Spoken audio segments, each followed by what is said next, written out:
8h39 em Campos, esta é a Folha FM 98,3, uma emissora do Grupo Folha da Manhã, o Folha no Ar, primeira edição, hoje recebendo o advogado e ex-assessor do STF, o Dr. Carlos Alexandre, falando conosco uma pauta recheada aí de assuntos importantes e também polêmicos, né, Luiz? Advogado, tributarista, ex-assessor do Supremo Tribunal Federal, flamenguista enrustido, pescador de salmão em Gargaú e cozinheiro. Amigo. Olha, já me disseram aqui que tá mais fácil o Bolsonaro voltar atrás e decretar aí o isolamento social do que o doutor torcer pro Flamengo, hein? Claro. Mas há registros fotográficos que encontraram, mas enfim. É um caminho, né? Fizeram a montagem, tem isso. Naquela época não tinha Photoshop não, Alexandre. Fizeram recentemente. Tá certo. Vou aqui, questão do Pacto Federativo, que é o tema do próximo bloco. Vou fazer aqui uma pergunta específica do Roberto Shoa, policial federal, né, aqui no grupo. Perguntaram ao entrevistado se o projeto do denominado Novo Pacto Federativo melhora ou piora a situação dos municípios com as mudanças tributárias propostas. Na sua área, a pergunta. Então, Beto, um abração, amigo. Bem, eu não sei o que ele se refere ao projeto do Novo Pacto Federativo. Se é o que eu estou pensando, é a questão da revisão de alguns municípios, a extinção de alguns municípios, na verdade a extinção não, né? A fusão de alguns municípios, né? Para você poder torná-los mais autossuficientes. Eu vejo com bons olhos esse tipo de, embora eu ache que ele seja muito difícil de implementar, ou a questão de criação de certas zonas distritais, mas realmente os municípios são um problema no Brasil, considerado o número excessivo de municípios que temos, né? A impossibilidade desses municípios se sustentarem minimamente, porque veja, minimamente com suas receitas próprias, que veja, não é errado você dizer que o município não consegue se sustentar com suas receitas próprias, não é errado que ele não consiga, isso é normal, né? Por isso que a Constituição ela foi sábia em tanto que esses municípios sejam, no seu orçamento, sustentados por receita própria, como por receitas transferidas. Porque, no fim das contas, né, um ICMS arrecadado num determinado estado, essa venda aconteceu em algum município. Então, o município tem uma participação de ICMS. Né? Um produto, o IPI, é um imposto sobre produto industrializado, é da União, mas esse produto ele é industrializado em algum município, né? Quer dizer, o primeiro local que a gente pisa é o município, em segundo o Estado, terceiro a União. Mas a gente, acima de tudo, está pisando no município. Então, não é nada de extraordinário que os municípios vivam também dessas receitas transferidas de tributos arrecadados por outros entes e até de outros tipos de receita de participação, essas coisas todas. O problema é que no Brasil isso acontece em excesso. Assim, não se trata apenas de precisar mais de receitas transferidas, né? Mas da absoluta insuficiência de receitas próprias. Campos está no meio termo. Campos é um pouco equilibrada a receita própria e a receita transferida. Mas há municípios que a receita transferida, tem município que desiste de cobrar ISS, porque sai mais caro cobrar o ISS do que não cobrar. Então, eu acho que em relação ao novo Pacto Federativo que o Shoa está se referindo, a proposta de extinção de alguns municípios mediante fusão com outros, criando municípios mais fortes, né? Você vê, por exemplo, a gente tem as chamadas cidades-estado, né? Rio de Janeiro, São Paulo, Belo Horizonte, Porto Alegre, mas essa não é a realidade, né, do Brasil. A realidade do Brasil, me perdoem aí o que eu vou dizer, mas eu estou aqui, né? É São Francisco, a realidade do Brasil é São Fidélis, ou seja, municípios que têm baixa arrecadação própria, que dependem muito dos recursos dos outros entes federativos. Tanto eu posso falar, você xingar depois, mas na época que houve a cisão São João da Barra, São Francisco, eu fui contra na época, né? Não queria essa cisão. 95. Exatamente, com o Barbosa Lemos capitaneando. contra, e a realidade mostra hoje quem é São João da Barra e quem é São Francisco, ou seja, o futuro mostrou, né? Que eu acho que eu estava certo, porque não basta criar o município se ele não pode se sustentar, e aqui a gente não tem royalties.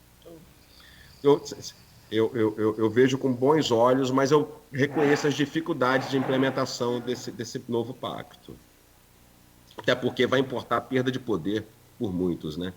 E se tem algo que as pessoas não gostam é perder poder. Agora, Alexandre, a gente, quer dizer, vamos falar aí do governo Fernando Henrique para cá, né? Da consolidação da democracia e também ali da economia, estancou a hiperinflação a partir do Plano Real instalado em 94, ainda no governo Itamar Franco, né? E vivemos um período de estabilidade até que talvez as eleições de 2014, onde a instabilidade, a polarização política e decisões equivocadas do governo Dilma, do PT, né, econômicas, conduziram o Brasil a uma recessão, fruto também da crise econômica de 2008, com a explosão das bolhas imobiliárias nos Estados Unidos. Lula chamou de marolinha, mas acabaram chegando aqui... fruto também de um estelionato eleitoral, como controlar artificialmente contas de preço de luz, de gás, de combustível, em 2014, para Dilma se reeleger, e reelegeu ali na tábua da beirada, né? Enfim. E daí, 2014 em diante, tivemos um período de grande instabilidade, né? Quer seja por questão econômica, quer seja por questão política, ou as duas entrelaçadas. Mas que eu me lembre, puxando pela memória, a crise federativa que vivemos hoje, com esse enfrentamento aberto e com palavras fortes, como nós fazemos aqui, aquele encontro de Bolsonaro com Dória, acompanhado, logicamente, numa teleconferência dos demais governadores do Sudeste, aquilo ali parecia a entrevista para promover luta do UFC, né? Só que no caso do Cinturão parece ser a eleição presidencial, por um lado e por outro também, de 2022. Mas está criado uma distensão, uma cisão ainda sem desfecho. Se eu tivesse que puxar pela memória, eu falei que a estabilidade que o país viveu começou com o Fernando Henrique no governo Itamar. Fernando Henrique se elege naquele ano, 94, presidente da República, primeiro turno, foi o único que o fez duas vezes, 94 e 98, e caiu meu fone de novo aqui, igual o presidente Jair Bolsonaro, com a máscara. Pronto, botei sem passar pelo rosto, para não ficar mal na foto. E aí se elegeu o presidente Fernando Henrique em 94 e Itamar Franco sai da presidência e se elege governador de Minas. E eu não sei se você recorda, teve uma crise entre os dois, até por questão de paternidade do Real, em que Itamar chegou a convocar tropa e botar na fronteira do estado de Minas Gerais. Não sei se você se recorda disso. Mas que das tropas não, do embate. Perdão?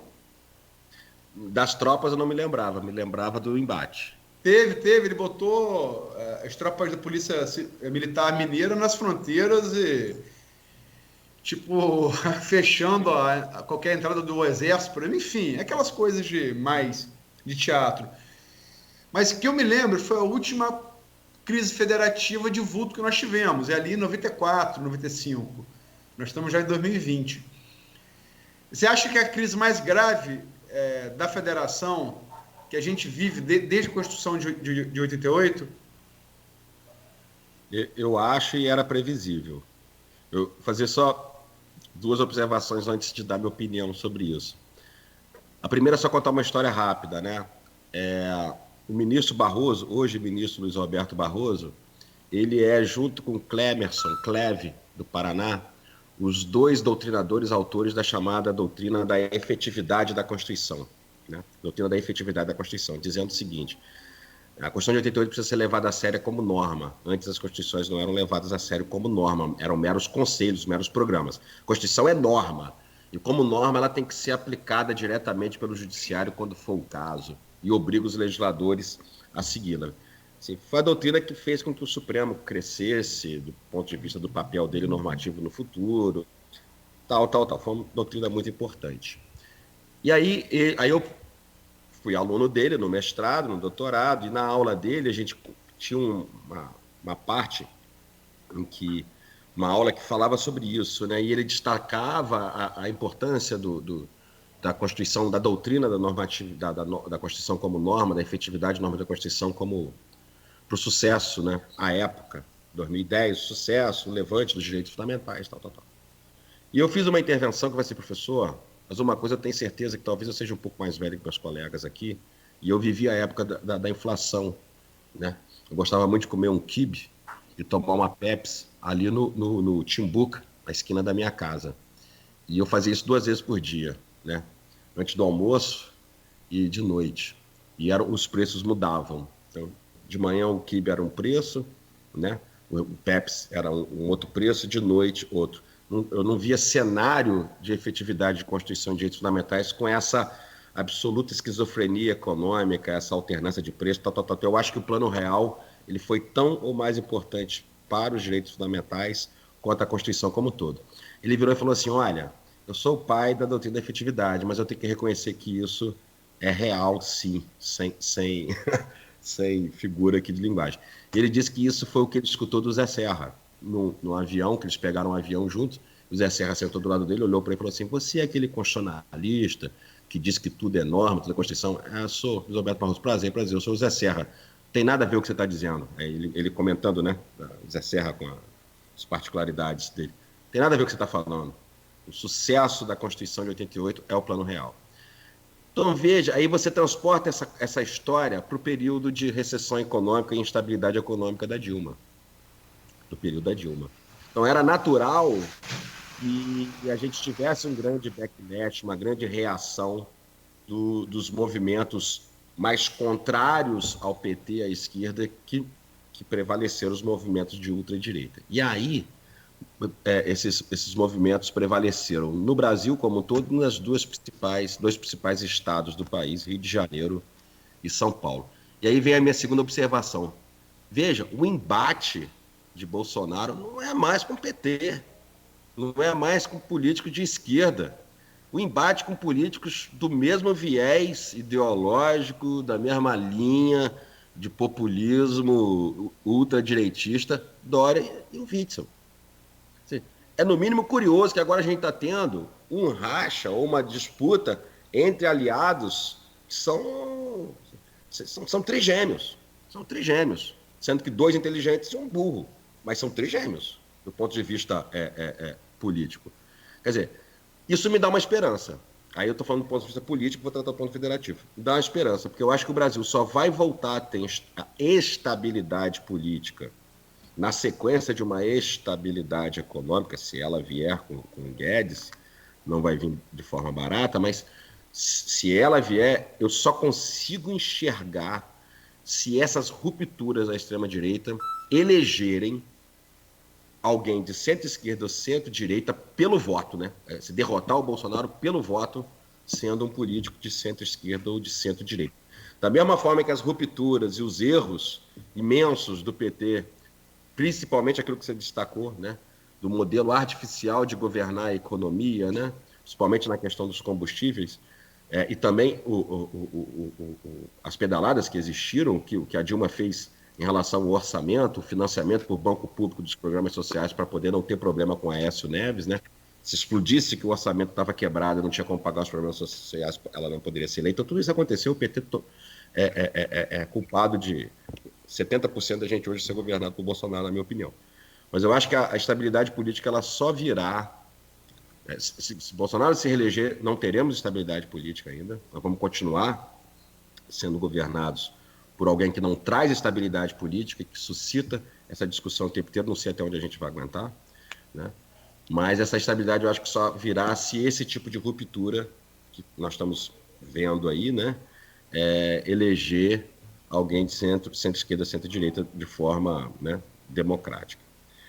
Bem, com relação ao federalismo, assim, é de se entender o seguinte, volto a dizer, federalismo, a marca do federalismo é descentralização. Então, algumas esferas de decisão, esferas de solução saem da mão originária do poder central e elas partem por decisão constitucional para as mãos dos entes periféricos, Estado e municípios, que estão melhor situados para tomar certas decisões consideradas as particularidades locais. Estado do Rio de Janeiro, Estado de São Paulo concentram, se eu não me engano, mais de 60% dos casos de infecção, né, e de mortes no país por coronavírus. Como não destacar que as medidas nesses estados são mais urgentes do ponto de vista do isolamento do que em relação a demais estados, em relação aos municípios de outros estados? Há uma diferença, né? E aí, se você pensar em concentração populacional, se você pensar em grandes zonas de pobreza dentro de grandes centros urbanos, ou seja, aglomerações com pessoas que não têm saneamento básico, pessoas que não têm estrutura familiar, estrutura de casa, de lar, para poder se prevenir, é óbvio que medidas diferentes devem ser tomadas, consideradas as particularidades locais. E o federalismo existe para isso, para permitir uma flexibilidade, descentralização do poder decisório, de forma que os governantes locais, aí eu me refiro tanto a Estado como a município, decidam de acordo com as necessidades próprias dos serviços públicos adequados para essas particularidades. E isso tudo é viabilizado pela Constituição. A Constituição, ela, por exemplo, diz que compete exclusivamente à União legislar sobre transporte interestadual. Ponto. Por outro lado, diz que o Estado é autorizado a legislar sobre tudo que não seja proibido. Ele está proibido a legislar sobre transporte interestadual, porque isso só a União. A contrário senso, ele está autorizado a legislar sobre transporte intermunicipal, e foi o que o Witzel fez. Está autorizado pela Constituição. O ministro Marco Aurélio disse que isso aí estava errado. Eu anotei aqui, foi na ação direta de constitucionalidade 6343. Para mim, uma decisão errada do ministro Marco Aurélio. Os estados estão autorizados a legislar sobre transporte intermunicipal.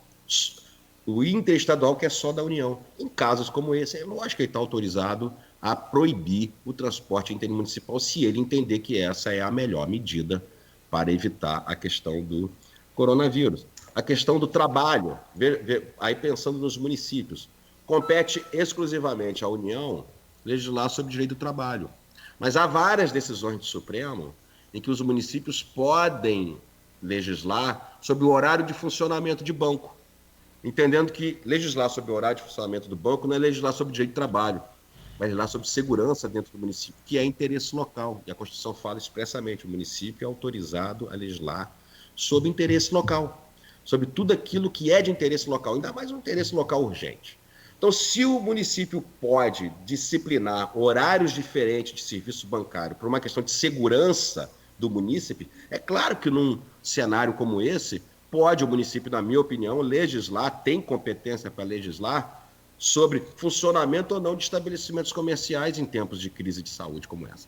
A questão é saber do excesso. O excesso é outra história. Então, o primeiro ponto que a gente tem que resolver dentro do Pacto Federativo é quem tem ou não tem competência. Uma vez definido que tem competência, determinada norma não vai ser formalmente inconstitucional, mas pode ser materialmente. Por exemplo, se vier um decreto municipal ou uma lei municipal determinando que nesse período os hospitais estarão fechados, supermercados estarão fechados. Obviamente, são atividades essenciais, inclusive reconhecidos por decreto do presidente Bolsonaro, e ele não está errado. Obviamente que a medida vai ser excessiva e não vai atender ao interesse público. Mas fora esses casos de flagrante inconstitucionalidade material, ou seja, que não vai atender o interesse público, nos demais casos, se não houver esse tipo de inconstitucionalidade material, está dentro da esfera de competência do município, porque está legislando em favor do interesse local e é autorizado pela Constituição. Então, veja, o desenho de descentralização que foi realizado na nossa Constituição, ele se adapta a momentos de crise como essa. Por que então existe essa tensão toda? Porque não há coesão.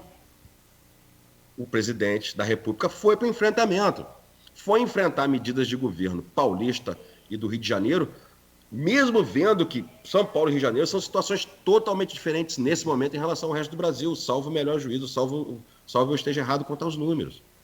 Mas se ainda como um todo o Brasil ainda não é uma realidade de pandemia, Rio e São Paulo já são.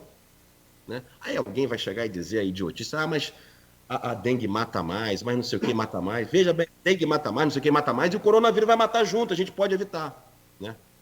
Então, o primeiro ponto meu é o seguinte: o nosso pacto federativo, ele tal como desenhado na Constituição, permite esse tipo de atuação isolada, de autogoverno, né, em relação à União, pelos estados e pelos municípios, desde que venha a atender ao interesse público local, a essas particularidades, esteja dentro da competência dos entes. Agora, aí vem o segundo ponto, como eu falei, que é a questão do excesso, né? E aí que eu acho que é um grande embate que se tem aí, que também é tema, né? O próprio Marcelo, nosso amigo Marcelo Cordeiro perguntou isso, mas vem cá, mas qual é o limite, né, de atuação de um poder político em mandar fechar um estabelecimento e não permitir que as pessoas trabalhem, busquem seu sustento? Tem Isso envolve a questão federativa, né, de exercício de autogoverno, né? E que é o grande embate que está levando o Bolsonaro a ir contra o Dória e contra o governo Witzel, porque ele está defendendo que prevalece a liberdade individual de trabalhar, de buscar o sustento, comparado à proteção, à precaução em relação à saúde. Eu volto a dizer, por isso que eu defendo políticas curtas, de curto prazo, tá? Para ser revista. E qual é a minha resposta quanto a isso, quanto aos meus amigos que estão defendendo a questão da economia? Enquanto nós estivermos carregando apenas caixões de pessoas mortas por coronavírus, nós temos que pensar em termos de precaução à saúde. A partir do momento que a gente começar a correr um sério risco de carregar caixão de pessoas mortas por fome, a gente vai ter que rever essa posição. Mas o meu problema urgente hoje é a saúde por coronavírus. Há um depoimento aí em relação à comparação com o Milão, né? Que aqui se tem a preocupação em relação a não ter comida para todo mundo. Lá em Milão, hoje, a preocupação é não ter caixão para todo mundo. Entendeu? Por falta justamente de inteligência, de estratégia no começo, antes do pico, em fazer o isolamento. E a lei federal, se a gente pegar a lei federal que foi editada, né, para combate ao coronavírus desde fevereiro, a Lei 13.979, autorizou as medidas de isolamento, portanto, a medida de supressão, a serem tomadas pelos estados, pelos municípios, guardadas as suas devidas precauções e observadas as atividades essenciais. O presidente da República, apenas por curiosidade, para quem quiser pesquisar, lançou o decreto 10.282, que o problema desse decreto foi o excesso de atividades essenciais em que ele elencou, e isso vai ser discutido aos poucos no Supremo, né? Então é isso, assim, acho que o cenário federativo, tentando explicar de forma mais didática possível, é isso. A Constituição, ela autorizou essa flexibilidade, essa descentralização. Eu acho que os poderes locais estão legitimados para tomarem essas decisões. Infelizmente, está havendo um enfrentamento perante o poder executivo federal, pelo menos na figura do chefe do executivo, um embate no minimamente interessante do ponto de vista político, que é embate entre trigêmeos, né? Entre, né, irmãos de bandeira político ultraliberal, tanto no ponto de vista dos costumes, no ponto de vista da economia, né? Mas penso eu que estão corretos os governadores, estão legitimados pela Constituição, e do ponto de vista da materialidade, apenas entendo que no Rio o prazo foi longo demais, mas até esse prazo longo demais pode ser revisto se a política der algum tipo de resultado. Eu vou agradecer, Alexandre. Vou pedir desculpa, você falou em Marcelo Cordeiro, nosso amigo, querido amigo comum. Você chegou a roçar aí na questão que ele coloca no grupo. Temos também o seu colega, também advogado, Fábio Fabão Bastos, o Zé Vitor, né? Temos aqui também aqui no streaming, no comentário do streaming, a professora Simone Barros, por questão de imposto de renda. Mas, enfim, não vai dar tempo, estou só citando, não vai dar tempo de tocar nesses pontos todos, são 9h04. Né? Eu só queria lembrar sobre o que você colocou, e eu acho que a gente poderia entrar numa outra questão. A gente falou tanto do Plano Real, começou esse bloco falando do Plano Real, que estamos num momento keynesiano, de demanda keynesiana da economia, onde o Estado tem que ser indutor. E temos o problema de ter uma equipe ultraliberal com Paulo Guedes, da escola do Milton Friedman, de Chicago, e essas coisas. Agora está na hora, não está na hora de LRF, por exemplo, e eu sou defensor intransigente da LRF. Enfim, é um debate um pouco mais complexo, que a gente vai ter tempo de levar aqui. E só para lembrar que, em relação à questão do Pacto Federativo que você colocou, o governo Bolsonaro foi eleito com um lema: menos Brasília e mais Brasil. É bom lembrar isso. É bom lembrar o discurso de campanha. Excelente. E em relação à dicotomia pretensa entre economia e saúde, eu queria ler Armínio Fraga, que em entrevista no Globo, na sexta-feira, na última sexta, essa sexta teve várias posições em relação a isso, né? Ex-presidente do Banco Central, um dos economistas mais influentes e respeitados brasileiros no país e fora do país. E, por acaso, ele é de uma família toda de médicos, de pai, avô, bisavô, irmãos médicos. Eu vou ler aqui o que ele falou. Primeiro ponto, ele afirma que é falsa essa dicotomia entre economia e saúde. Explica por quê. Advertindo que a suspensão da quarentena geraria um segundo baque econômico no país. Abre aspas. É evidente que a opção é salvar vidas, aí, até em acordo com o que o Alexandre colocou agora há pouco. Mas voltando ao Armínio, mas eu não creio que a economia se beneficiaria tanto de uma suspensão da quarentena. E, no segundo momento, a economia poderia levar a um segundo baque. Dá a impressão que é um custo econômico, e há. Mas dá a impressão de que há uma alternativa sem custo, que seria fazer o isolamento vertical, como que é o presidente Jair Bolsonaro. Mas isso não é verdade. E esse número que ele vai dar aqui é bom ser lembrado sempre. Da população brasileira, 38% são idosos, portadores de doenças crônicas ou ambos. Seria uma loucura. Fecha aspas. E agradeço demais ao Carlos Alexandre. Cláudio, amanhã é o... Não tem nem 30 segundos só para fazer um acréscimo importante? Pois não, lógico. Você falou da LRF, da Lei de Responsabilidade Fiscal, os temas eles vão se juntando. E você falou de Keynes. Sem dúvida nenhuma que o papel do Estado nesse momento é de investimento público e gasto tributário. O Estado vai ter que meter a mão no bolso. Isso não tem jeito, né? O próprio Milton Friedman, eu uso o Milton Friedman, Liberdade, Capitalismo e Liberdade dele nas minhas turmas de mestrado. O próprio Friedman admite que em situações como essa, de emergência econômica, de emergência estrutural, o governo acaba sendo um pouco keynesiano. Então, isso aí não tenha dúvida. Só que se você tiver uma legislação que não flexibiliza isso, e a LRF, por exigir contraprestações, compensações para gastos tributários, benefícios fiscais, desonerações e investimentos, isso dificulta. Mas o Alexandre Moraes, o ministro Alexandre Moraes, na ADI 6357, na semana passada, acho que foi na sexta, ou até mesmo foi no sábado, ele deu uma liminar liberando União, estados e municípios de cumprimento dessas regras de compensação para esse período. Então, são duas coisas que estão acontecendo. Primeiro, né, tem liminares, chovendo liminares em ações civis originárias do Supremo, permitindo que os estados, municípios não paguem, principalmente os estados, não paguem sua dívida com a União, desde que peguem esses recursos e apliquem diretamente no combate ao coronavírus. Então, esse é um papel importante do Supremo como árbitro da federação. E segundo, liberou a questão das regras, né, as amarras da Lei de Responsabilidade Fiscal, para que a atenção seja toda voltada para o combate ao coronavírus. É o Supremo fazendo o papel dele. Acho que o Supremo tem dois papéis, né? Julgar com muita cautela as medidas de combate em si, a materialidade, e eu acho que ele tem feito isso, e, por outro lado, ser um árbitro rígido da federação, né? Um árbitro com firmeza, que defina bem os campos de atuação de cada ente federativo. E eu acho que até esse momento o Supremo tem cumprido um bom papel. Tá ok, agradecer aí você. E, Cláudio, amanhã... E amanhã o convidado é o delegado Pedro Emílio Braga, da 146 DP.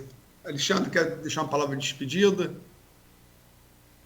Oi, não, uma palavra de esperança, né, gente? Assim, Eu sou advogado, perco bastante receita ficando aqui em home office, que eu perco de fazer certas consultas. Muita gente da minha família tá passando por essa fase, mas nós temos que enxergar os exemplos lá fora, os exemplos de sucesso lá fora, os exemplos de fracasso, para podermos tomar nossas medidas. Cada um com a sua consciência. É óbvio que ninguém vai aguentar muitos dias. O problema econômico ele é real, mas vamos ponderar, vamos ver até onde a gente consegue aguentar, até o limite que a gente vai, para tentar minimizar esses impactos. Eu acho que é um por todos e todos por um. Um abraço forte, obrigado pelo convite. Um abraço, doutor. Obrigado. Obrigado a você, Alexandre. Muito bem, Aloysio. Eu fico só imaginando aqui, não dá mais tempo para a gente ficar acrescentando mais, né, tanta coisa, até porque já passamos 9h10. Se esse Bolsonaro fosse presidente da Índia, 1,3 bilhão de habitantes, que loucura que não seria.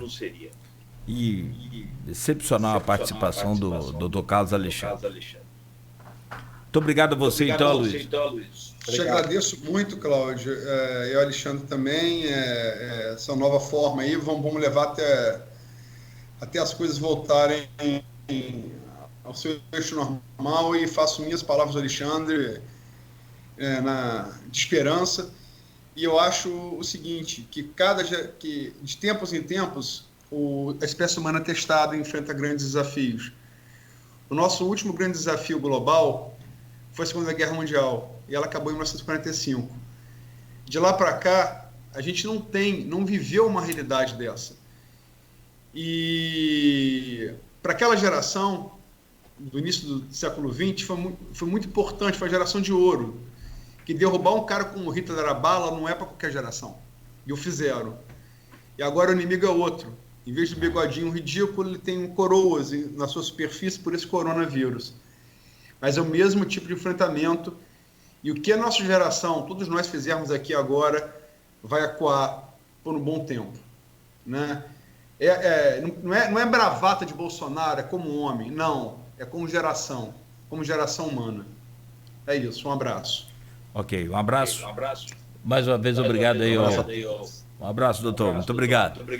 Bom, este foi o Folha no Ar, primeira edição, hoje recebendo a presença virtual do doutor Carlos Alexandre, advogado, ex-assessor do STF. Amanhã a gente volta a partir das 7h da manhã com o jornalista Luiz Abreu Barbosa e a gente direto aqui dos estúdios, né, fazendo o que as organizações estão fazendo, principalmente a Organização Mundial de Saúde, os bons entendedores, né, os verdadeiros entendedores da situação, determinam que é o isolamento máximo possível. São 9h12 em Campos. Obrigado a todos, né? Obrigado ao pessoal do Face também. Tenham todos um ótimo dia. Começou a Páscoa compartilhada Super Bom Ganhe 2.